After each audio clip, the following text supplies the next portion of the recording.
Saya Siswati, saya Santi. Di sini kami dari kelompok makalah bahasa Indonesia akan mempresentasikan makalah yang berjudul Organisasi Ekstrakurikuler Jurnalistik di Kalangan Santri.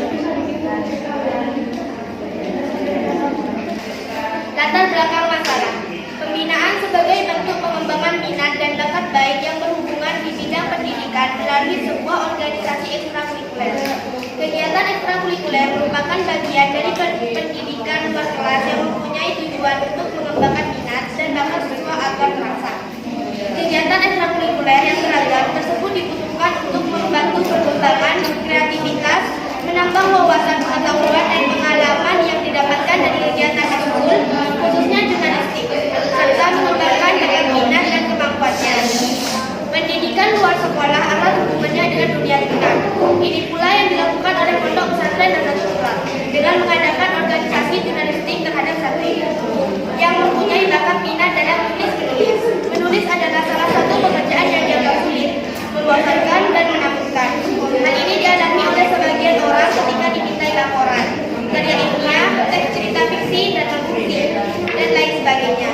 Disebabkan adanya rasa takut akan kritikan orang lain. Jurnalistik adalah salah satu organisasi yang memiliki perhatian khusus terhadap soft skill menulis santri. Dukungan pihak pesantren tentunya sangat penting untuk mengembangkan budaya membaca, khususnya menulis di lingkungan pesantren, guna meningkatkan minat menulis di kalangan santri. Sejatinya, pondok pesantren sebagai lembaga pendidikan agama yang harus membekali santri dengan kemampuan dan keahlian lain berupa keahlian berwira swasta, keahlian mekanik dan otomotif, dan keahlian menulis. Selanjutnya, putusan masalah yang dibacakan oleh Rajunda Ulama Media.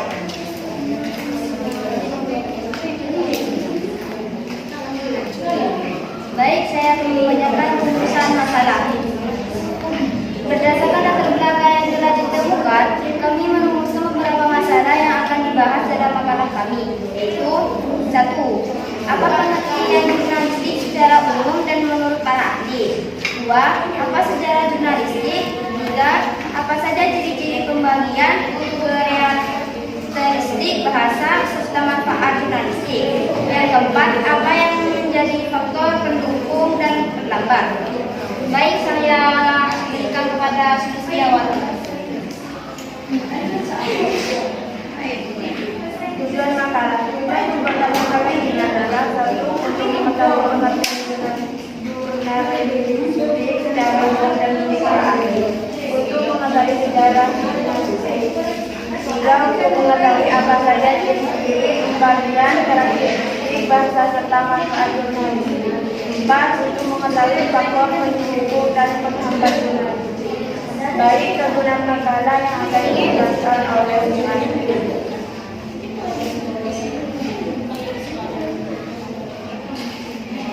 Kegunaan makalah. Makalah ini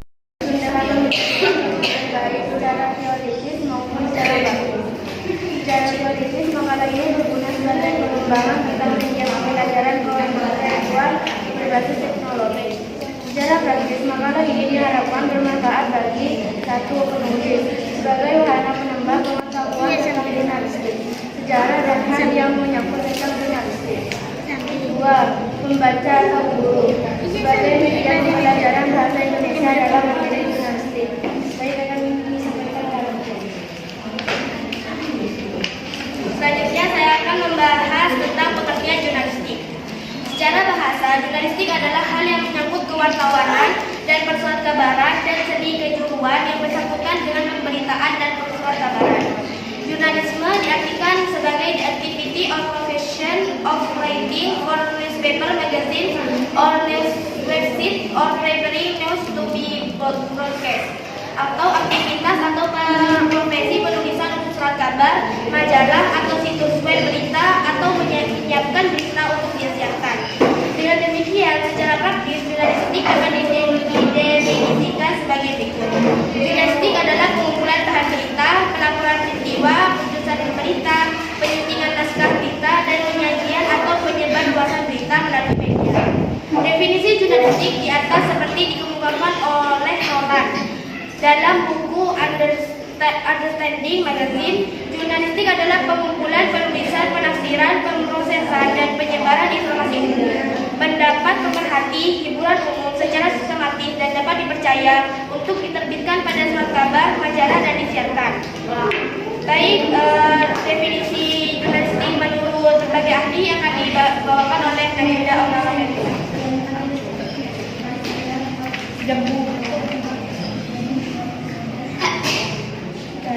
Yang pertama, Adinegoro.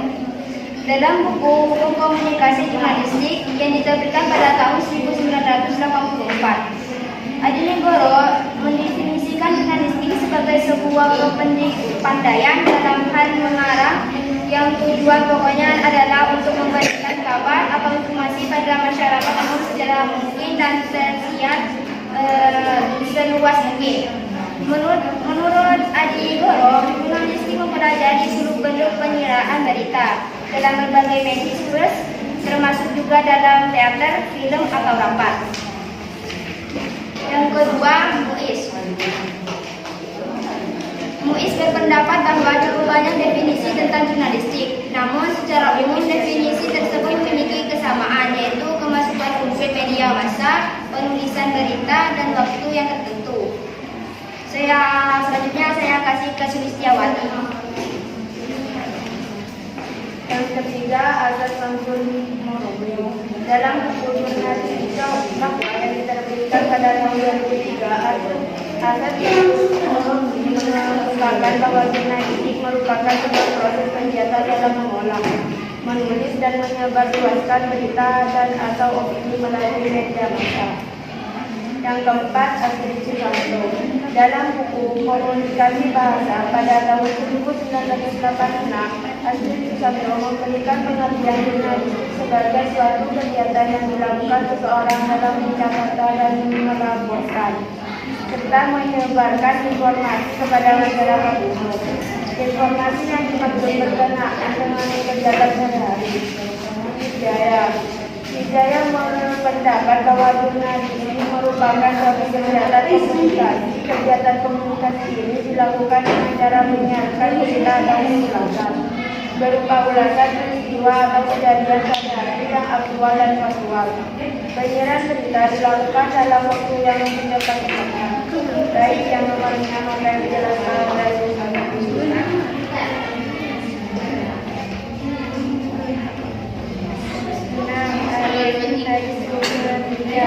dalam buku Jurnalistik Indonesia menulis berita dan video jurnalis profesional terbitan tahun 2005. Jurnalis Suma Media menyatakan pengertian jurnalistik sebagai suatu kegiatan yang akan mencari, mengumpulkan, mengolah, menyajikan, dan menyebarkan berita. Dilakukan secara berkala, secepat mungkin dan seluas mungkin, dan ditujukan kepada masyarakat umum.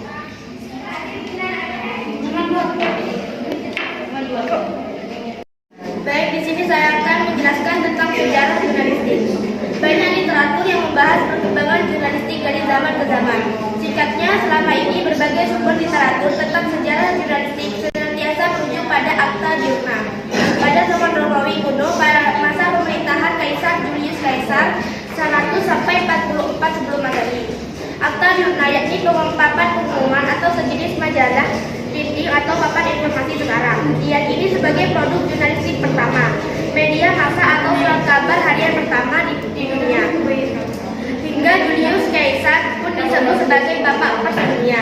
Sebenarnya Caesar hanya meneruskan dan mengembangkan tradisi yang muncul pada permulaan berdirinya kerajaan Romawi. Saat itu, atas perintah Raja Imam Agung, segala kejadian penting dicatat pada anak, yakni papan tulis yang digantungkan di serambi rumah. Catatan pada papan tulis itu merupakan pemberitahuan bagi setiap orang yang lewat dan memerlukannya.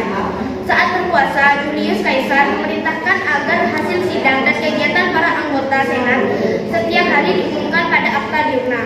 Demikian pula berita tentang kejadian sehari-hari, peraturan-peraturan penting, serta apa yang perlu disampaikan dan diketahui rakyatnya.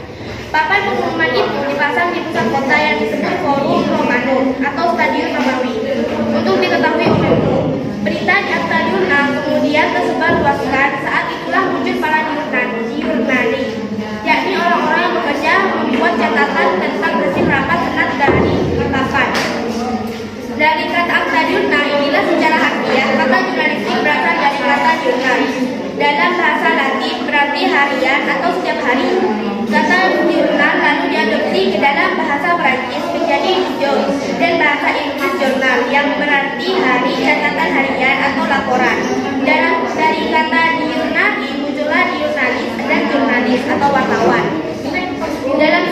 Islam, cikal bakal jurnalistik yang pertama kali di dunia adalah pada zaman Nabi Nuh.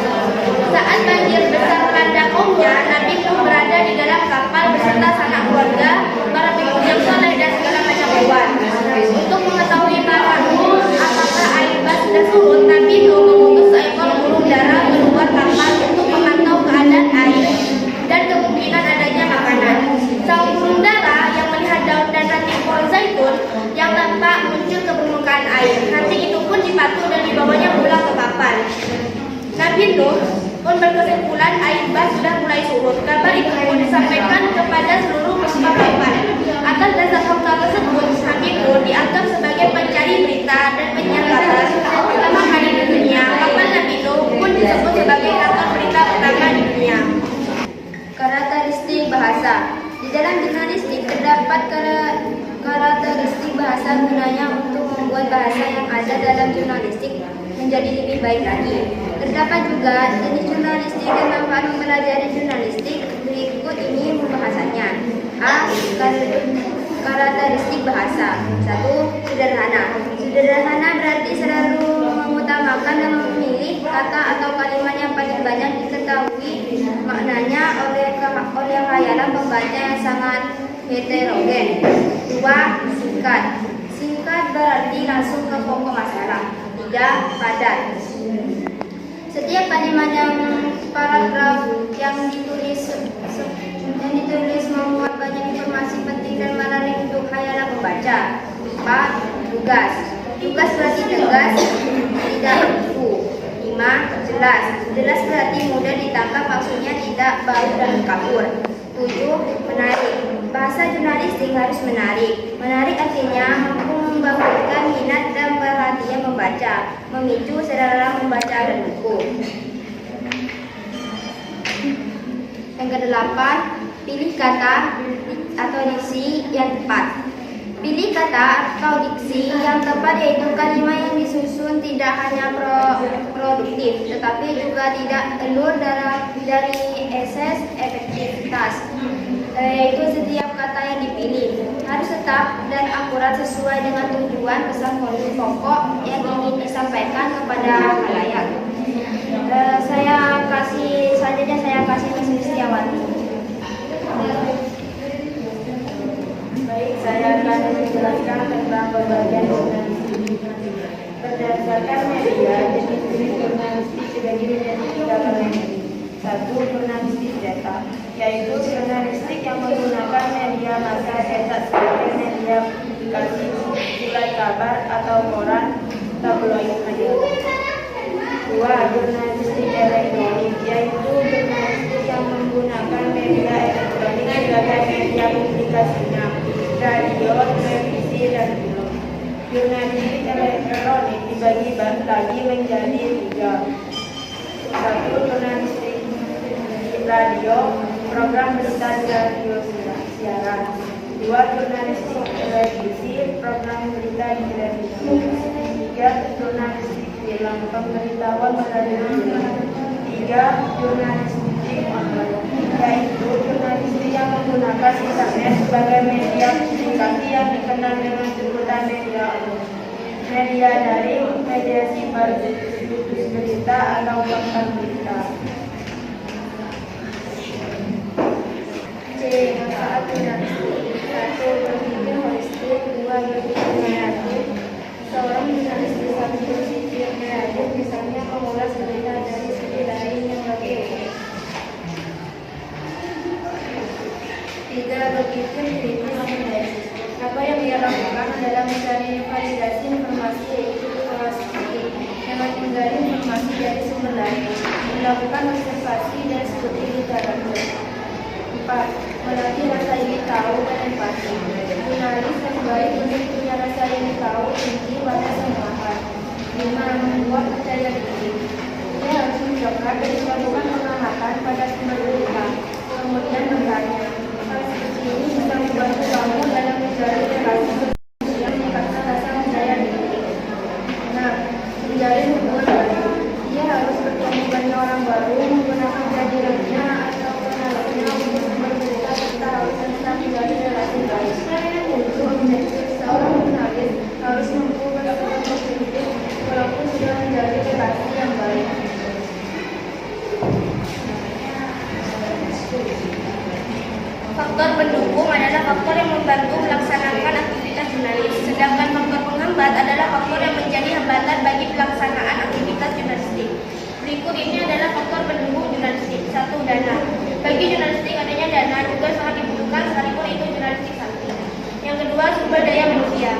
Sumber daya manusia inilah yang sangat dibutuhkan dalam organisasi ini. Karena di dalam jurnalistik ada pembagian tugas masing-masing, mulai dari reporter, editor, dan record. Yang ketiga, sarana dan prasarana. Dalam melaksanakan jurnalistik dibutuhkan sarana, mulai dari komputer, laptop, printer, dan kondisi wifi. Selain dari segi prasarana, yaitu ruang rapat, ruang pekerjaan, dan ruang pertemuan. Lihat dari ketiga faktor pendukung di atas, faktor penghambatnya adalah kurangnya minat dari pembeli atau pembaca. Selain itu adanya juga kurang seriusan bagian santri yang menjabat sebagai anggota jurnalistik untuk menciptakan karya yang menarik bagi pembaca. Kesimpulan dari makalah ini, berdasarkan pembahasan dapat diambil kesimpulan. Pengertian jurnalistik adalah pengumpulan, penulisan, penafsiran, pemrosesan, dan penyebaran informasi umum. Pendapat pemerhati, hiburan umum secara sistematis dan dapat dipercaya untuk diterbitkan pada surat kabar, majalah, dan disiarkan. Dan disimpulkan bahwa bahasa yang digunakan untuk jurnalistik adalah baku, jelas, logis, dan menarik pembaca. Terdapat banyak jenis jurnalistik, salah satunya adalah jurnalistik cetak. Di Pondok Pesantren Nata sendiri ada jurnalistik cetak di mana di situ menghasilkan sebuah tabloid Al-Aqlam yang diterbitkan per tahunnya. Sejarah jurnalistik sendiri berasal dari akta di Urnang, dan ada juga yang mengatakan bahwa berita pertama adalah Nabi Nuh alaihissalam. Manfaat dari pelaksanaan jurnalistik sendiri beragam, tetapi salah satunya membuat kita jadi percaya diri dan ikut andil dalam menuangkan karya itu sendiri. Saran dari makalah ini: 1. Kepada anggota jurnalistik, khususnya bagi reporter yang bertugas dalam penulisan dan pencarian berita, diharapkan mencari dan memberikan berita yang aktual dan lengkap, di mana berita tersebut nantinya berdampak positif bagi masyarakat luas.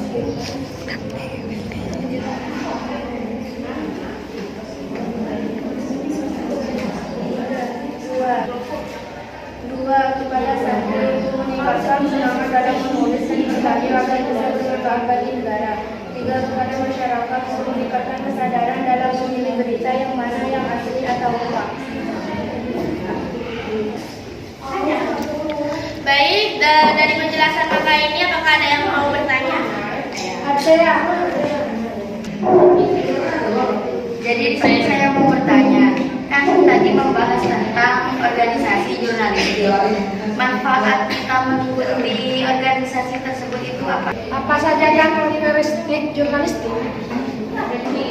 Baik, saya akan menjawab pertanyaan dari Aini. Kan tadi Aini bertanya apa manfaat mengikuti jurnalistik. Manfaatnya: 1. Berpikir kreatif, 2. Berpikir kritis, 3. Membuat kita percaya hati.